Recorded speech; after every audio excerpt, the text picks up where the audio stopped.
जी अस्सलाम वालेकुम जी। आज हम आपको बताएंगे लाहौर सेंटर पे Hitachi 4 door French door available है। इसकी खास बात, इसका freezer compartment full big size में है।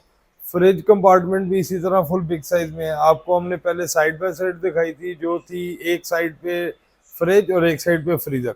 ये हिटाची की नई सीरीज लाहौर सेंटर पे आ गई है, जिसके अंदर inverter x dual fan cooling system है और साथ ही साथ इसके अंदर फ्रेश सेलेक्ट का ऑप्शन है।